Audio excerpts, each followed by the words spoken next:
only take financial advice from people who are financially free. And it's typically not your parents. And it's not Glenn or Dave at work, right? Because that's why they're freaking there all the time. And you're doing the same thing. You gotta get away from that. Yeah, and it's typically also not your CPAs. It's not the lawyers, because that's why they have jobs. And they haven't figured They're this out. working for someone else. Trading time for money. You can work for whoever, but there's a difference between people who trade time for money, right? There are a lot of entrepreneurs that say they're free, but at the end of the day, they're trading time for money, and that's the same thing. And your time is so valuable. Right. At some point. Everybody's time is valuable. At some point. If your net worth is under $250,000, I would argue that your time is not worth very much. You need to trade some time for some freaking money.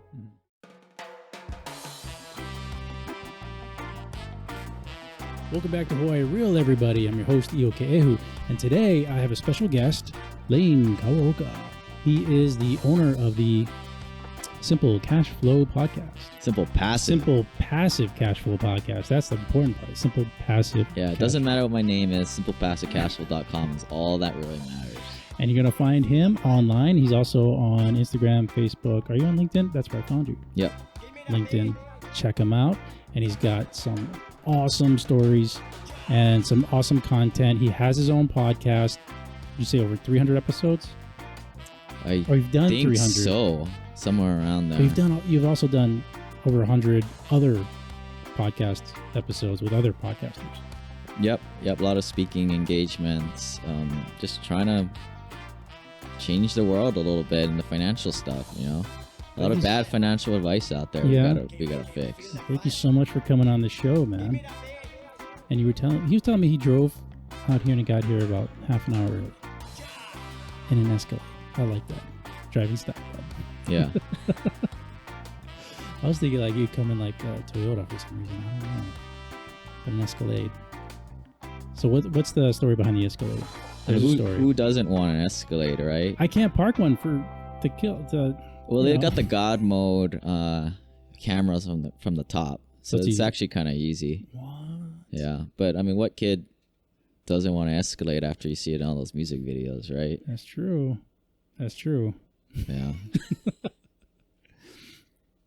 So Lane started out creating his own income. He went to school, and you were going to school for engineering. You were a civil engineer for a while. Right. So I grew up here in Hawaii, went to school, University of Washington, became an engineer. You graduated from Mid-Pac, though. Yep, good or bad, we are number one, right, in terms of cost out there. Yeah. So always kind of got grown up in a family that's frugal, just like a lot of Hawaiian families here. For some reason, I became an engineer because I was good at math and science when I was like 8 or 9. Maybe it was some kumon or something in there, but that's what I became, a freaking engineer. But right? when did you want to become an engineer, or did you ever want to become an engineer? I don't know if I really wanted to become one. Maybe I do recall like when I was like 12. I mean, there was Google around, but nobody knew about it. But I Googled like what is the top 10 salaries without getting a master's or doctorate degree, and it's an engineer. So I'm always trying to find like the easiest way to do things. So I was like, I only want to go to college once because it seems like a lot of work, and I want to get paid the most possible. So that's where that engineering right, because you want to get the most bang out of your buck. Right. At least amount of work, right? That's the biggest thing. Would you say you're lazy though? Yeah, maybe lazy, efficient, whatever you want to call it. Right? I wouldn't say you're lazy at all, though. Just looking at your background and seeing that you currently own like over 4,000 properties. Yep. Vanity metrics, though, right? I mean, it all kind of starts with one rental property at a time. But a lazy person doesn't get to that. An efficient person, definitely. Right. But it is pretty addicting picking up more properties, right? Puts more money in your pocket every single time and creates that cash flow stream. Yeah, because I was imagining that. How does one person go from owning a property to 4,000 properties? You know, that I guess for me it was just a number. It kind of blew me away. Yeah, it's kind of out there, huh? Yeah. I mean, you're looking at. I mean, would you call yourself like a real estate mogul? No. You're very humble. Well, I just don't want people to jump in front of my Escalade and sue me. Well, that's true. Huh. I might have to do that after this episode. Well, you can try. I don't You own gave me an anything. idea. No. I may control everything, but I don't own anything. So if you'd Right. like to sue me, good luck. Yeah. So you're also telling me, and we were having this little discussion about renting versus owning a property here in Hawaii or anywhere. You know, and that you currently rent, even though you own all these other properties, you currently are renting. Right. I mean, we can kind of dive into a lot of these, but I think everything that our parents taught us, right, especially here in old school Hawaii, right, in terms of money, it's not what the wealthy do, right? I mean, like the wealthy invest in properties, and I don't really believe people should be buying their primary residence until their net worth is 2 times at least greater than what the property price of the property is worth. Wow. A lot of folks in my group, we don't really do retirement accounts, 401ks, all these supposedly tax advantage accounts. And, we opt out of the retail investments that are in 401ks and stuff like that. I mean, all this started was like I bought a house to live in, again, following all this financial dogma, right? Yeah. Because I was working on the road a lot as a construction supervisor, was never home. I was only at that house for a Saturday once a week. I was like, well, this is a little silly, right? So just like a millennial kid with his cool car, he puts it up on Turo and he wants to make some money. So I did the same thing. I rented out my property in Seattle. The rents were $2,200 a month. The mortgage was $1,600. All I knew as a 20-something-year-old kid, that was a lot of beer money at the time. But after a couple of weeks, I got smart and I was like, shoot, if I just keep doing this a few more times, I'll be able to quit my day job, fire my boss. So that was kind of the start of it all. And then you just went on from there. So what was, and we talked about like the old school financial dogma that we were taught as kids from our parents, from the previous generations. What is a big lesson that people today need to kind of avoid or get over, or the lesson that maybe we weren't correctly taught growing up about money and owning properties? Yeah, I mean, maybe like the first thing is like understanding that there are there are 2 sets of rules out there, right? Like there are certain financial advice from like Susie Ormans or the Dave Ramseys of the world, right? Where they're telling you don't put any money, don't go into debt, right? But that can hold you back. But it applies to like most people. Most people are pretty financially irresponsible and they can't seem to save more money than they make. Yeah, like me, this guy. Well, I mean, at least you say it, right? But a lot of people you look in their bank account and it's a negative balance every single month. Mm-hmm. And I don't claim to be able to help those people, right? Like I grew up with a lot of good financial skills that ultimately have kind of held me back a little bit. How cheap we are. We never went to the restaurant and got soft drinks. We don't do that. You get water, right? I mean, we just did a lot of cheapskate things that maybe I'm not super proud of today, Yeah. But that's ultimately how I was able to save so much money once I got a good paying job. And I parlayed that into buying more and more investments. But most people don't have that. So therefore, they should go buy a house to live in because that house becomes like a forced piggy bank for them. Mm-hmm. It kind of keeps it locked up for them. Now, I can grow that money that's locked up in a down payment in debt equity, probably grow it 3 or 4 times as much. So it makes total sense for me to arbitrage my money and go buy investments that put money in my pocket. And so I'm not saying that, it depends who you are, right? And that's the kind of the paradigm I think that's important to kind of just realize, because it's not black and white, right? For some people, these set of rules apply. For other people, these set of rules apply. Like the basic old school rules would be like, invest your money or save your money. Investing money being like stock markets and stuff like that. Does that kind of rule still apply, or does saving money still apply? Well, I mean, I think you want to invest it, right? But not in like these retail investments. And a little bit of a history lesson. I'm kind of butchering this stuff. The details to me are not super important. Yeah. But go with me on this, okay. Right? Like before, like I think it was like the 1980s or so, they never had this 401k type of stuff. The average man did not invest in these mutual funds or these 401k stuff. Not until like pretty recently, that they started to have these types of products that now the common man was able to get into Wall Street type of investments. Unfortunately, a lot of this stuff has become bastardized over and over again, where people are putting money into their 401ks and stuck in this cafeteria of bad options, right? I mean, here's the analogy I kind of use a lot. It's like, you know, when you're in high school, you know, underclassmen, you don't have the off-campus pass, right? So you're stuck with the crappy Marriott food or like the school lunch, right? It's expensive, or at least it was at Midpack, and it sucked. Yeah. It's not very good, right? Once you get your off-campus pass, you're like, peace out. I'm gonna go Taco people, Bell. I'm sorry. Right, you're getting Taco Bell, you're McDonald's, right? I mean, not to say that's really great food for your health, but it's better food, better value, right? Okay. Unfortunately, in this world, right, when you're investing in your 401k, you're stuck with these retail investments that's sort of like the cafeteria of options, right? What you want to do is jailbreak your money out of there and invest on your own. Because, I mean, I found this pretty early on. When I was investing in that first rental property, I was making like 20, 30% on my money every year at least. When you factor in the cash flow, right? Yeah. The mortgage pay down that the tenant is paying down from you.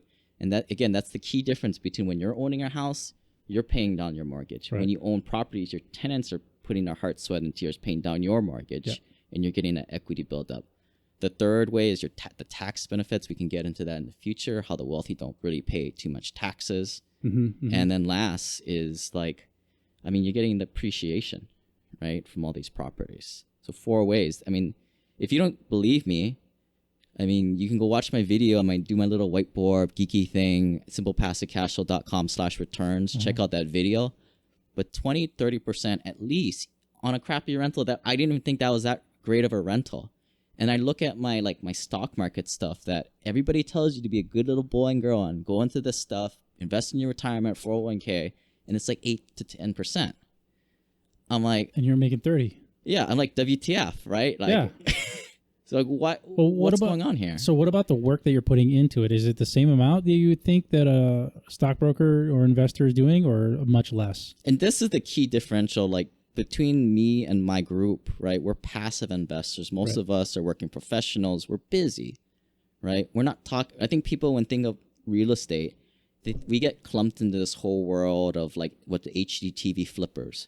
We're not flipping houses. We're not wholesaling houses. All that stuff is a job job, right? You're trading time for money. I would rather trade my time for money at my engineering job. Or a doctor should probably go be doctoring, trading his time there, right? Because it's a higher ROI or more higher like hourly rate, right? To use the right terminology.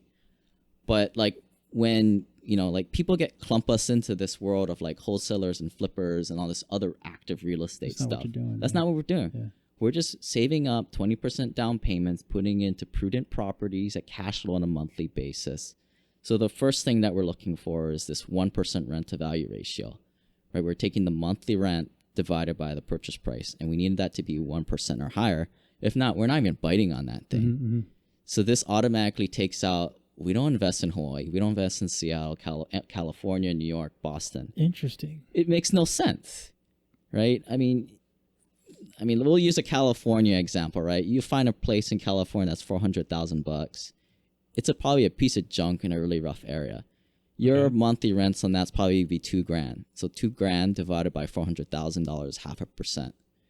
No bueno. 0.5% is less than 1%. We're not biting on that. We're not buying that. We're buying properties that are usually $100,000 or less that rent for $1,000 a month or more. And that's how you create cash flow. Wow. Okay. So you're not buying super expensive properties necessarily. You're buying around 100,000. I mean, they're cheaper, right? But I think the bigger thing to look at is like the rent to value ratio, right? How much money am I putting down in comparison to how much income I'm bringing in? Right. But you're also doing this multiplied by hundreds and then thousands of units. Right. For us today, right? Once you build up scale. But I kind of want to just break it down for folks like buying your first rental, because that's the hardest one. Yeah. Like once you get up to 5, 10, 25, it's easy after that. But the hardest one is that first one. Buying that $100,000 house with 20, 25 grand down payment, and you're bringing that $1,000 income every month, but you got to pay for your repairs, your taxes, your insurance. Right. You're going to have the tenant move out on you. You're going to have all these CapEx issues happen, right? What, I want to ask, what did your parents think the first time you did this in Seattle? They don't know what I do. They think I'm like a freaking real estate agent. No, right? really? I mean, my parents taught me okay. you don't let people rent your house because they'll screw it up. Very logical thing, right? Yeah.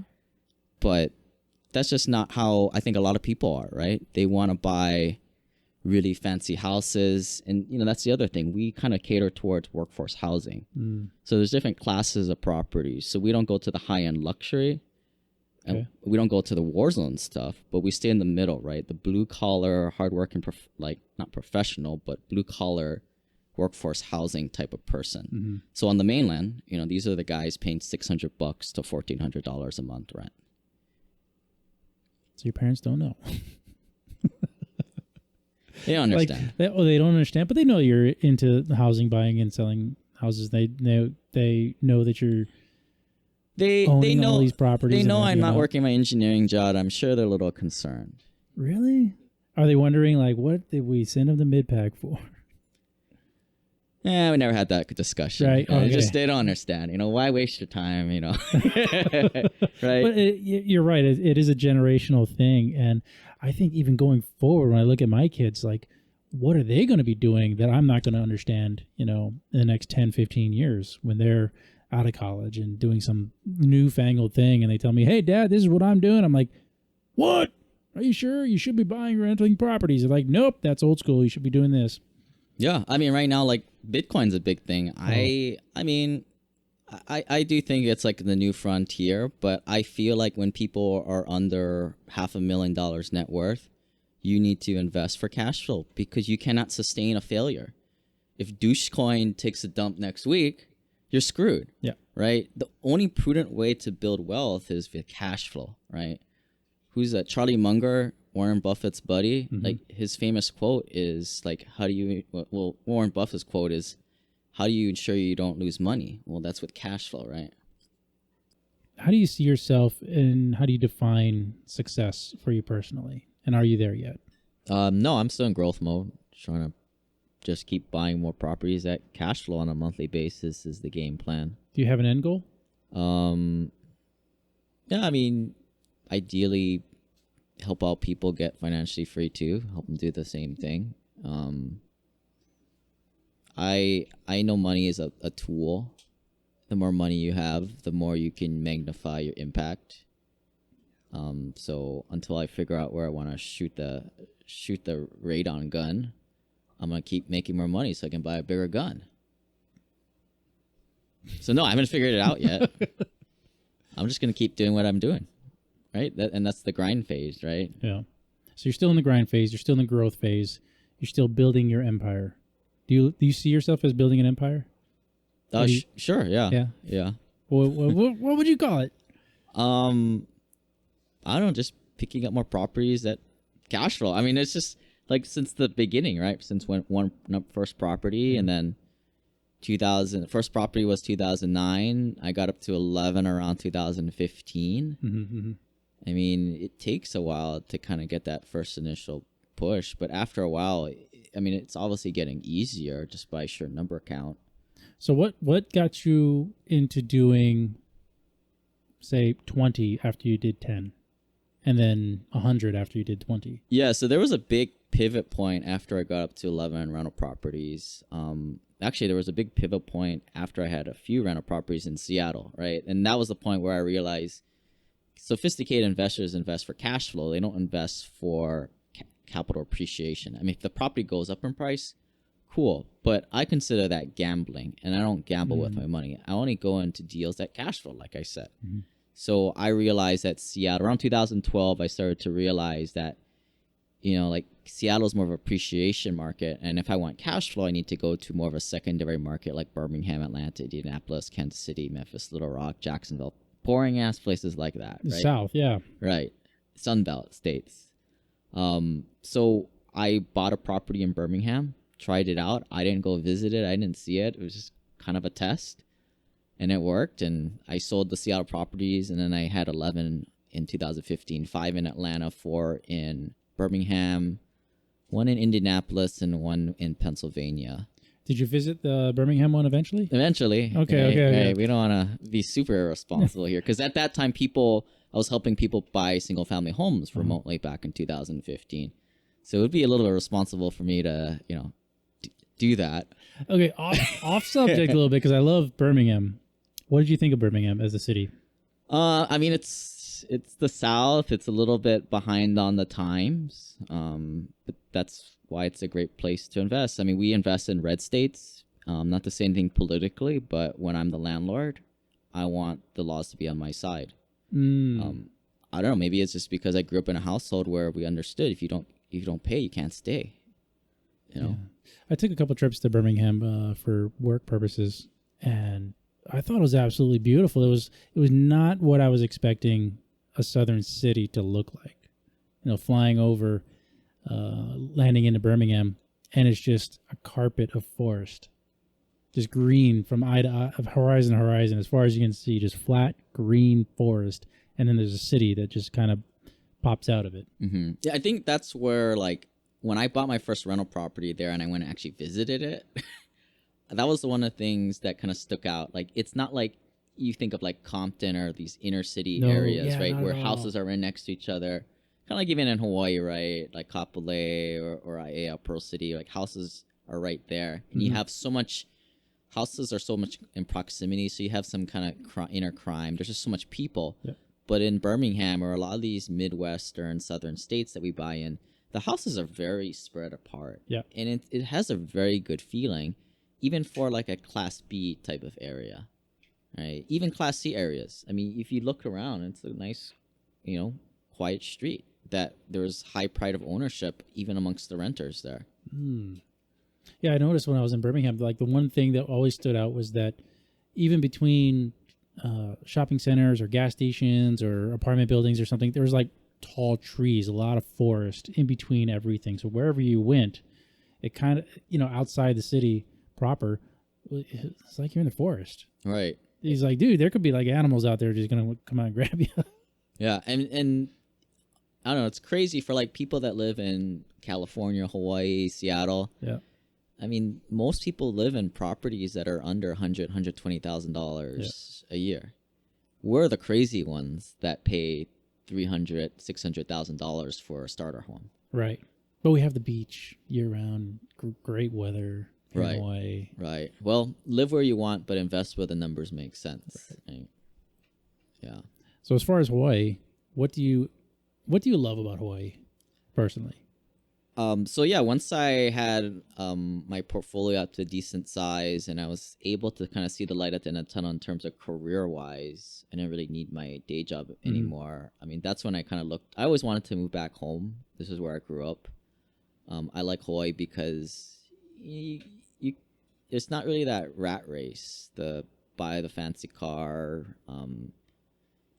There's not really like the more. Hawaii is a great place to be complacent if you have money and you've kind of reached a certain point in your life. It's obviously hard for a lot of people that complacency can work against you if you haven't kind of done anything yet. But yeah, I mean, I like the weather here. Seattle was just too cold after a while, and family and friends are here. So this is what I call home base. Do you go to the beach? No.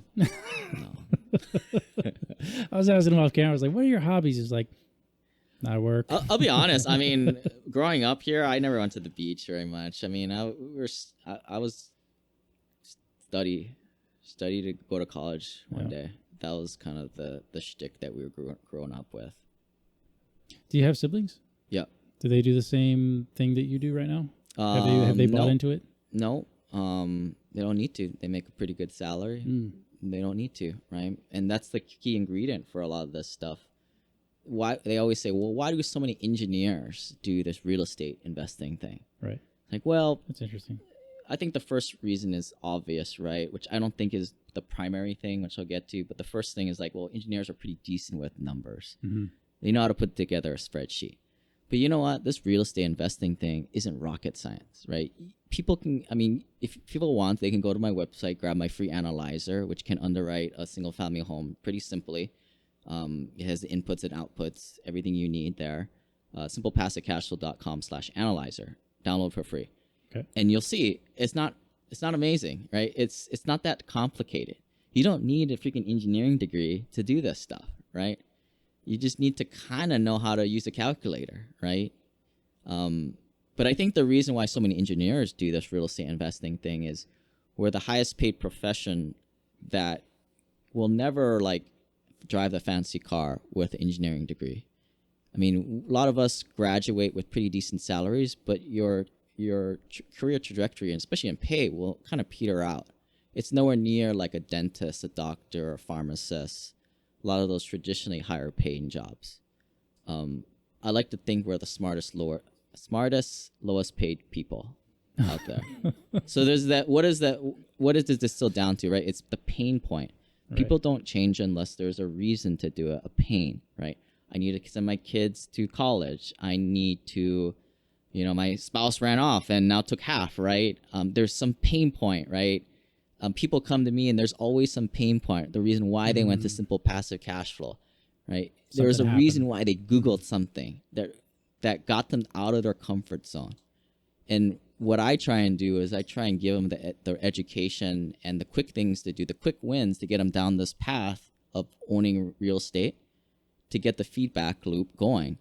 Because unfortunately, humans are very resilient. After a few months, that pain resides, right? They start to get comfortable back again. And they just regress, Yeah. right? And they go back to the same old, and the same old thing will happen. And we know what's going to happen. They're just going to keep working at their job for 40 to 50 years and maybe retire.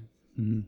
It's not a bad life. You're in Hawaii, right? You got the beach. It ain't bad. But I mean, you're trying to help people get a better life than what they've had and what they think they're capable of. Right. And they are very capable of it, and it's very simple. And real estate is the one entrepreneur thing out there that I think anybody can do. Most entrepreneur things out there are pretty freaking difficult, in my opinion. You need some kind of a skill set, and you need to get lucky. Real estate, especially the type of real estate I do, all you need to have is a little bit of money, 20 to 30 grand to go buy a house, down payment, government subsidized Fannie Mae, Freddie Mac debt, and go get a property manager who puts in a tenant for you. That's it. You don't need to be a genius. You just need to have a little bit of money to get over that barrier to entry. And that barrier to entry is very important because that keeps everybody, all the kids, out of this, right? Not anybody can just save $20,000. Right. But so you're narrowing it down to the serious people. Right. And it kind of keeps that competition level down, right? When anybody can do it, like buy a Bitcoin, that's when you don't want to be in the game. I only want to be in something that I have an unfair advantage in. If not, I'm not playing. So you are in it for the infinite game. Yeah. I mean, like, who's it? Like Tom Brady. He keeps winning Super Bowls. Why not just keep spinning it, right? Just keep playing if you're winning. Right. People are asking him if he's going to retire after this last win. He's like, why? Yeah. And same thing with you. I mean, it's like, why would you ever stop? Like, do you have a retirement plan or a plan for retirement? Or are you just going to keep doing this until your day's done? Yeah, I mean, I think that brings up another, like, bad financial myth out there, right? People think of their retirement account. I mean, there's this idea of, like, they call it the accumulation theory, right? Where you build up a chunk of money and you put in your 401k, you let it load up to maybe $2 million by the time you retire. So you can withdraw it at 4%. Now, this is, again, accumulation theory. So you accumulate a pile of money and you draw off the remains, which sucks because when you reach that retirement end zone, you're going to be, like, eating away at your pile, right? Like a squirrel with his nuts. Yeah. He's going to be running out of nuts at some point. And that's what you got until you die. Right. What we want to switch people to is this cash flow, this regenerative wealth model, right? Where you're buying a rental property and that creates cash flow stream for you, right? And the cool thing is for a lot of people who have good paying jobs, they don't need to eat that cash flow stream. So what do they do with the cash flow stream? We'll go save up to buy the next rental property quicker and kind of steamroll this forward. It sounds very, like, obvious, but this is what the people do, which is the complete opposite, right? What we're doing is every one of these little rental properties or syndication deals, what we're doing is we're building up these mini streams of pensions, right? In fact, I'm more diversified than most people out there because I've got a shit ton of diversified mini streams of income. Yeah. Right. 4,000 of them. Or so. I mean, it just seems like one big one, right? Right.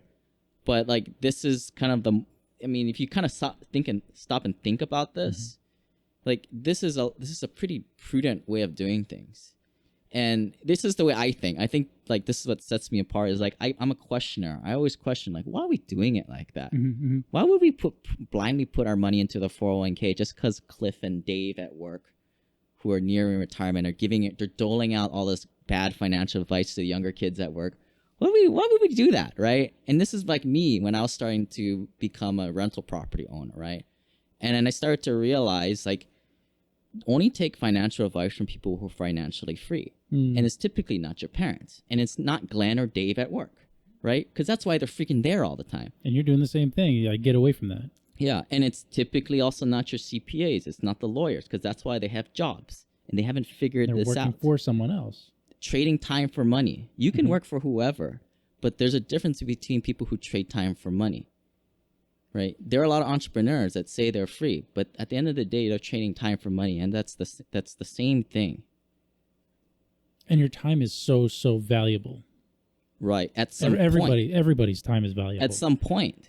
If your net worth is under $250,000, I would argue that your time is not worth very much. You need to trade some time for some freaking money to get that money so that money can go into some assets to then regenerate some money for you. And at that point, when your net worth grows, then time is more valuable. I was thinking along the lines of you may get into a car accident this afternoon, this evening, tomorrow. The family member may pass. Time is relative. It's also finite, and some things will happen. And so it bottles down to if you have limited time in your life, what are you going to do at that time? Are you going to waste it away working for someone else that you despise, working at a job that you hate? That's what I did for 11 years. Yeah. But that was a necessary means to the end for me. People ask me, oh, you wasted your time at your engineering job. But it wasn't. Well, that was the highest and best use for my time, and that was where I got the biggest trade for my time to make money to go parlay that into investments, and that was the key. I did learn a few things from project management skills, construction, blah, blah, blah, blah. But all that aside, did you have purpose when you were doing that, though? Or are you thinking back as you are now to when I was an engineer, that's what I was doing? Or when you were an engineer, was that your mindset? Maybe for the first 6 months, and I became jaded. Okay. But definitely once I bought that first rental property, and especially like 2-3 years later when I had a few rental properties, I started to see the light, and I was like, yeah, I'm making more money than my boss's boss. This is, at some point, it's just math, right? Once you build enough like mass, like the system is created to kind of keep us all working forever. Yeah. Right? Why is it that somebody can just with little expertise buy a rental property and run it passively as they work their full-time day job, and they want everybody to put their money in all this stock market stuff, right? The system is engineered to keep us all working. If all of us just bought a few rental properties in this room, you guys could just drink beers and do whatever in 5 to 10 years, right? But the system cannot function like that. Right. If we Everybody can't do that. Yeah. Who would build our bridges? Who would get our coffee? Right. Society would not function. Yeah. Right. And maybe that's a pessimistic viewpoint. But it's real. It probably is. Right. So the system is engineered to have everybody go buy a house to live in, invest their 401k in this stuff, blindly put into Wall Street products where you just get robbed to death with all these fees. Right. And they try and scare you, right? You don't want to do a rental property. People screw up your house, right? Don't invest in this stuff. It's super complicated. Let us manage it for you, right? I don't know. That's just... a lot of this I've gotten from when I got to 11 rental properties, I started to join different masterminds, pay a lot of money to get into different groups with other high net worth working professionals and professional investors at that point. And, up to that point, I was kind of just moving very slowly, right? It took me 7 years to get 11 rentals. I contribute all my recent success today is like the people. Your network is your net worth. The secrets that these guys do, how they manage their money, is very different than what is normally talked out there. The frustrating thing for me is what I kind of do is my passion project today is like, how do I like distill this down for regular folks? Because it's very simple. It's something that you could just make the change like in 1 minute, right? You could just get a whole life infinite banking policy, overfund it. Even though that's everything that Dave Ramsey and et cetera told you not to do. But there's always a little twist on when do you do it and how you do it. The quote from Wayne Gretzky, you miss 100% of the shots you don't take. And that's kind of the same thing that you were talking about and going into with not necessarily mindset, but like getting out of the box and doing this. Just doing this. The puck is on your stick and the ball is in your hands, you know, as the player. It's up to you now to get in the game. Right. And some people like you're offering your services and you're out there and you're offering all your knowledge and wealth of expertise up there for people to grab onto. Yeah. I mean, I put together a large apartment syndication, so not everybody can work with me. But what I would like is, you know, that's why I put all the content out there for free. Yeah. This ain't no run to the back of the room kind of fly by night education program that costs 20, 30 grand. I have a free podcast that teaches people this. Yeah. You want to buy a rental property? Go listen to my first 12 podcasts. If you can't listen to 12 podcasts, a lot of them are 2 or 3 minutes long. I'm sorry, this ain't for you, right? Yeah, Financial freedom is not for everybody, right? But if you can learn a little bit about it, educate yourself, download the analyzer, look at some properties, right? And you just get started, right? It's not that difficult. I mean, that's why it's Simple Passive Cashflow for a reason. It's very simple. It's not easy, but it's simple. It's not easy, but it's simple. That's a good quote too. I like that. Do you have a quote that you always abide by?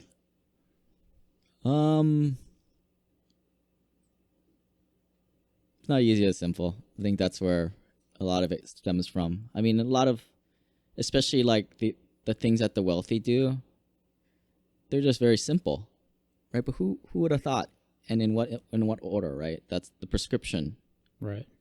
Because they're not necessarily geniuses that invented something great that the world uses. They're using processes to create that income, right? And they know how things work, tax wise, money wise. And they know how to navigate it the right way. Yeah. But it's nothing that anybody who's not connected can't learn on the internet these days, right?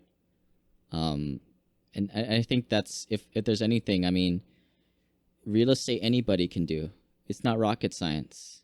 You need a little bit of money to get started. If you have credit card debt, you probably should work on that first, because I don't know how to help you on that. Yeah. Right?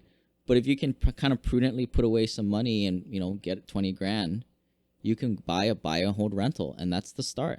That's the whole start. That's the start to the journey to Simple Passive Cashflow. All right.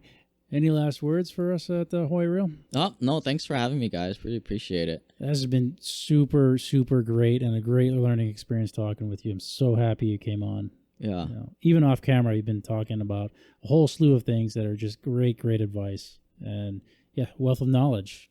Definitely reach out to Lane and his website, SimplePassiveCashFlow.com. Yeah. All right. Cool, guys. All right, everybody. Stay happy, Hawaii.